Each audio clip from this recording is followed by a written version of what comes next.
Hello. Good morning, good morning, good morning to you. I am Valerie Shepard and coming to you live from the Hartley Center for Mindfulness and Self-Mastery, where there has been all manner of kookiness this morning. So my laptop, I don't know what it's doing, but I guess it's encouraging me to use my phone to do live, which is what I'm doing. And so I'm trying to hold on to it with my really good unshaky hand. And so I'll be gesturing with my other hand and hey, right hand. And it is another Wednesday morning, hump day, and I'm able to be here and excited to talk to you this morning. So I'm going to take a deep breath, let go of the last 15 minutes of experience, and sink into this moment. Hi, how are you? And hope that I don't accidentally turn everything off because I'm using my phone instead of my lappy. Many blessings to you. This feels like an important time to be here because there's so much going on in the world.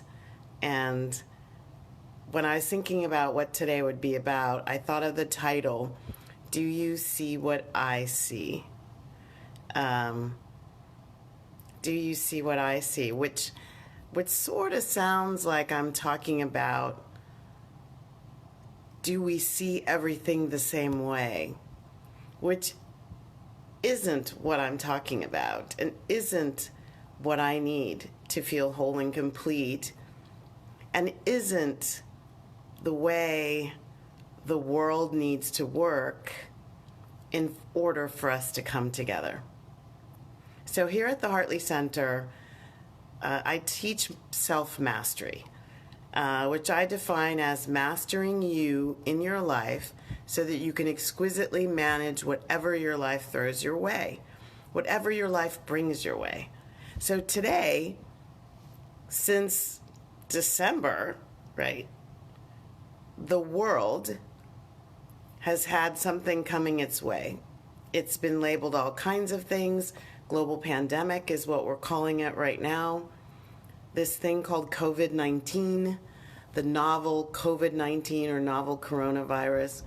And it's, for many people, it's throwing them for a loop. And so this question of, do you see what I see, is really about the concept of perspective.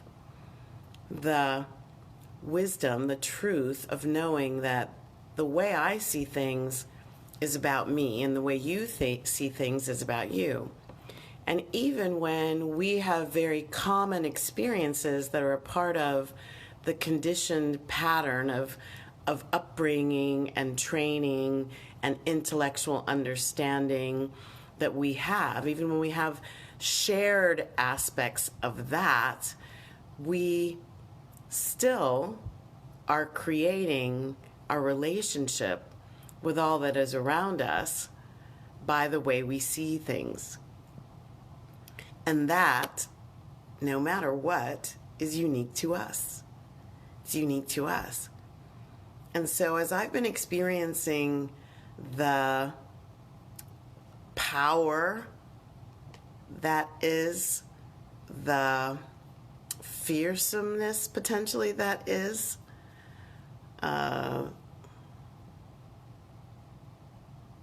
potentially the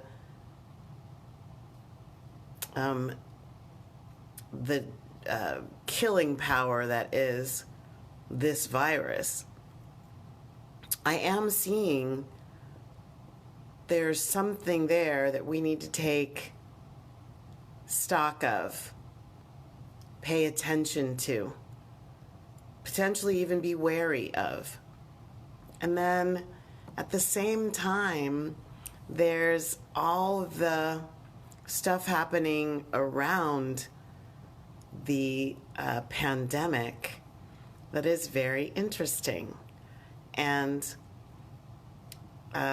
I had something that I wanted to read to you, but it's on my laptop, and my laptop is frozen and will not unfreeze. So I'm taking that as what I'm seeing in that, here we go, the teachable moment from that, what I'm seeing in that is an opportunity to go without it. Just do what I would do if I couldn't read my notes, if I couldn't be supported by the stuff I really intended to say, and allow what wants to come through in this moment to come through. And so, good morning. Thank you for coming. I am on my phone right now, but I cannot see what's happening. And I'm really hoping I'm on the right Facebook page.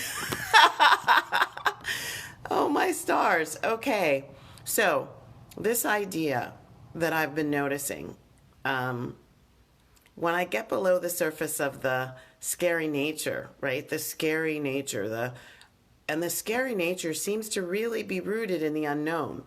I don't know if you have it, so I don't know if I should hang around with you. I don't know how long it's going to be around, so I don't know what to expect in the future. I have friends who have been, temporarily furloughed with an unknown end date. And so that doesn't feel so temporary, especially when one is furloughed without pay.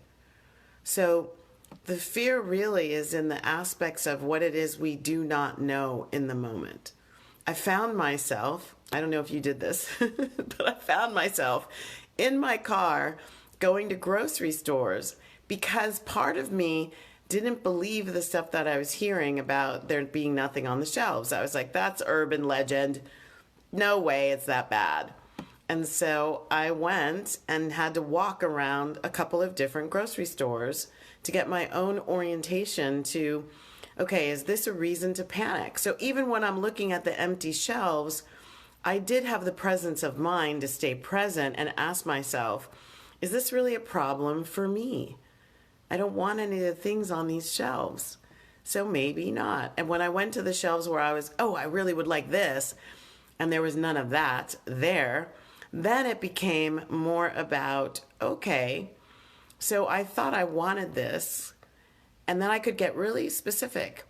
Do I really need it right this moment, or was I hedging against the unknown of tomorrow? Like, was even my desire to get this, and this didn't have to, I guarantee you it wasn't toilet paper. It was things like, I did want to stock up on some of the fish that I like to have in my freezer. So I was looking for some wild-caught salmon to put in my freezer. None. Was looking for wild-caught shrimp. None. Was looking for eggs. None. So then it was, do I really need those things? So when I went into the assessment of, is this a need for this moment, or this, I better get it now because I might not have it later. In other words, fear of lack, right? When I'm in lack, I cannot create abundance. So if I want more abundance, I have to be in the energy of abundance. So I reminded myself of this. Are you seeing what I see? Can I see this abundance? Can I see this apparent view of lack, an empty shelf sitting in front of me, and hearken to abundance? The hearkening to abundance was, well, you know what? I do have some in my freezer right now.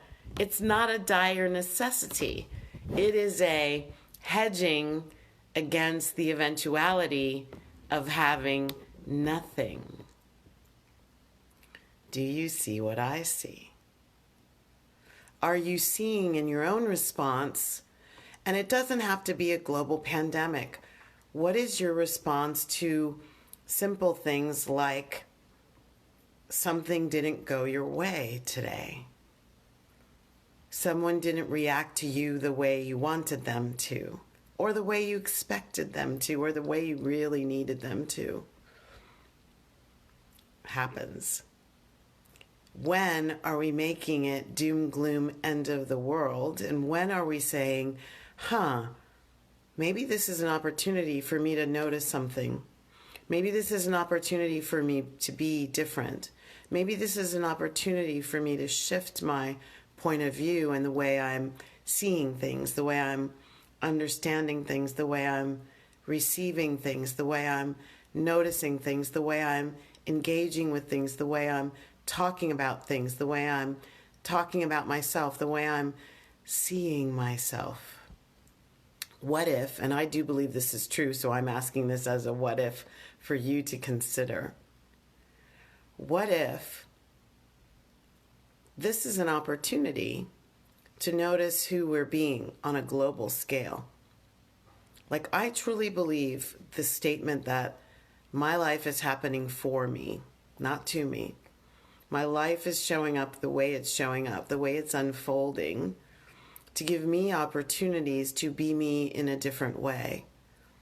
For me to have opportunities to notice how the way I am being me isn't serving me. Living happy to be me is this body of curriculum that I teach and the book that I wrote. And the ME is capitalized and it stands for magnificent essence. So being the truth of me is tapping into something below the egoic level of existence and experience of my life. So it always means going deeper. It always means asking this question: what am I seeing and why? Is what I'm seeing the result of processing through my conditioned pattern of woundology, stuffology, or is it through the lenses that are always available? They're cleaned off. When the muck and yuck is cleaned away, the lens, do you see what I see? The lens can clearly show me a higher vantage point. The lens that I'm, whoa, here we go. Oh, so now you're seeing me again. Okay, sorry about that. Using my left hand. Okay, try not to drop the phone. Oh, what a morning. Oh, what a beautiful morning. Oh, what a beautiful day. I've got a beautiful feeling. Everything's going my way. I think that's from a musical. Don't even know what it is. Anyway, back to what I was saying. So the lens, can we get through the lens that we're looking through that is from our wounds, right? The lens that has me afraid that right around the corner is a 2x4 that's going to knock me off my path, knock me out, take me down, prevent me from having what I want. Or can I look at what's happening, stay present in the moment, looking through a different lens, like the divine lens that is always already a part of the magnificent essence that I am, and see what's in this experience for me, not to me where I am at effect of the world, but for me where I can leverage it into my cause in my life, where I am the causal nature of the beauty and the magnificence unfolding called my life. So when I think about this, I think about what I'm also noticing. So in the midst of the empty shelves, there were other people. In the midst of the empty shelves, there was laughter. In the midst of sparse shelves, there was conversation about who needed the last package of something the most. There was kindness. There was generosity. There was intricate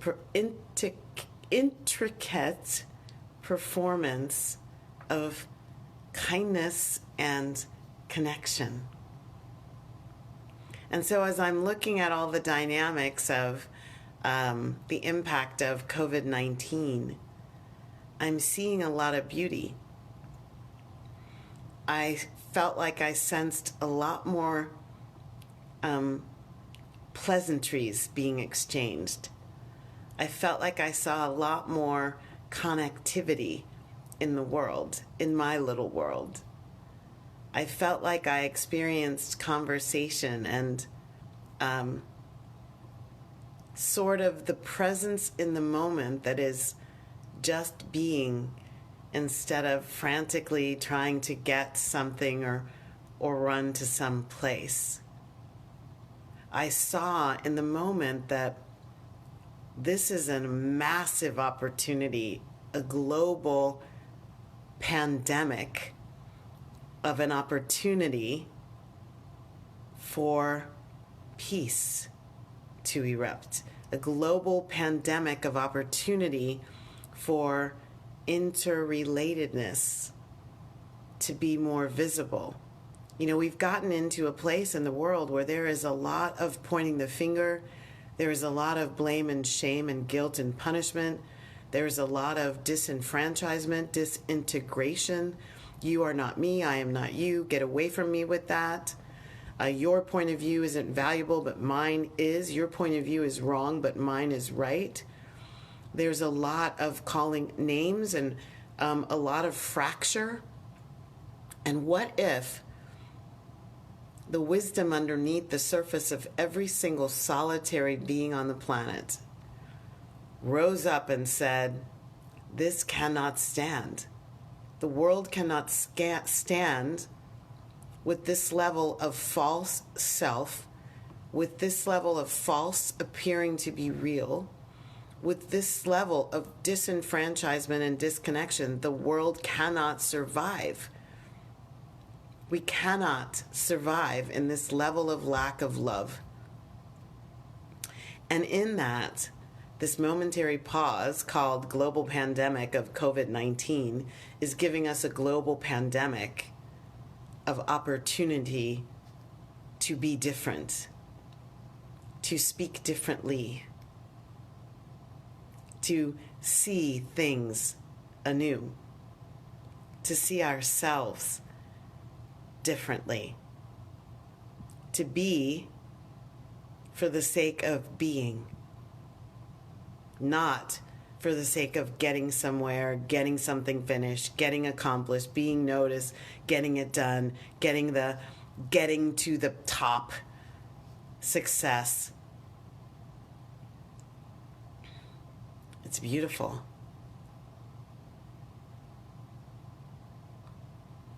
It is the beautiful aspect of you.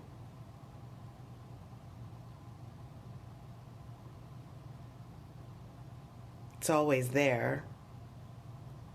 Maybe it just needs a little poke and prod to be let out in the most beautiful way.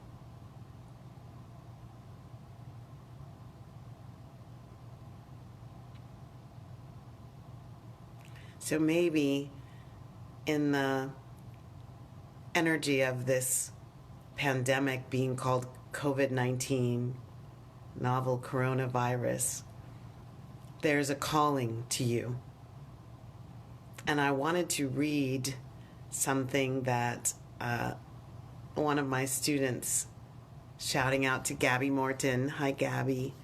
Much love. I really enjoyed our time together yesterday over Zoom. And she shared something with me, and I will have to type it in after this broadcast because I can't access it to read it to you now.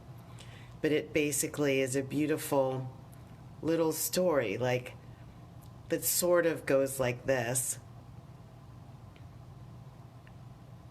In the wake of this awesomely powerful moment in time called a global pandemic, what if the people took a break from their busy going, doing, getting it done lives,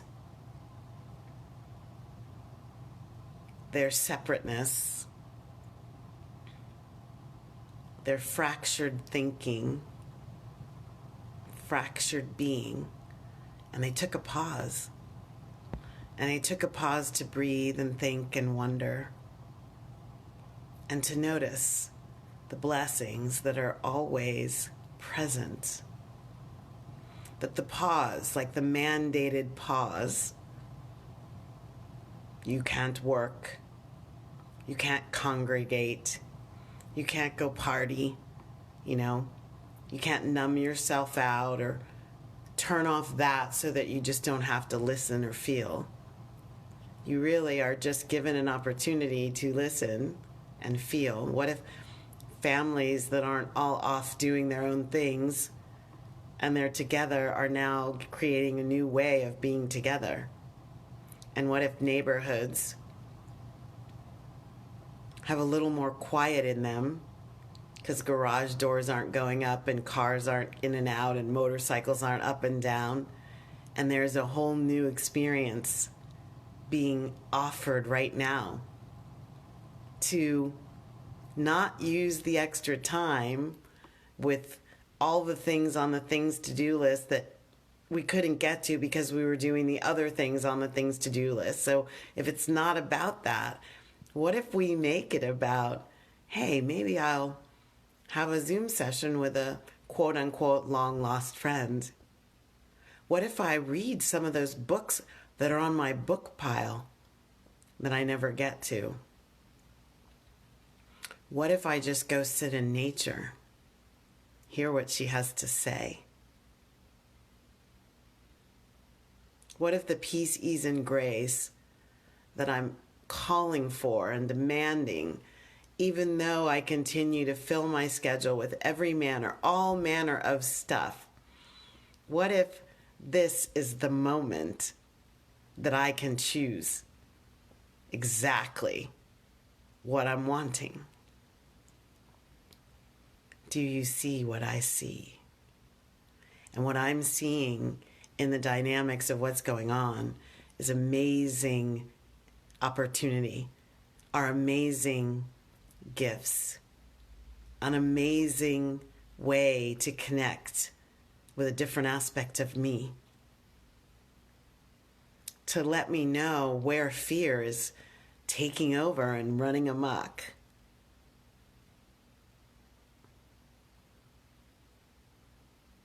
Can you see what is trying to get your attention as the beauty in your life? Can you see it? Are you willing to see it?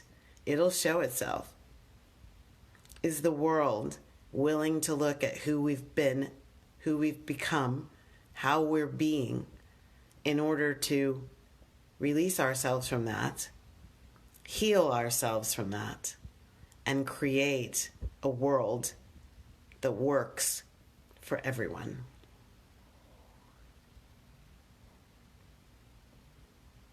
That sounds like something worth seeing. Thank you so much for joining me. I hope you feel comfortable sharing the Hump Day Happy Chats. Hi there. Thank you for coming. Many blessings to you. I hope you have a wonderful week. The 20th of this week is International Day of Happiness. And so I encourage you to look at this happy chat or the others on my YouTube channel, or go to whatever source works for you to help you quiet your focus on the external environment and everything that's happening out there, and bring your focus and attention deep within here, and bring your focus and attention into the sanctity, the sanctuary that is your heart, the space where happiness resides if we just give it a chance to speak to us and let us know it's there. We don't have to go searching for it. We are it.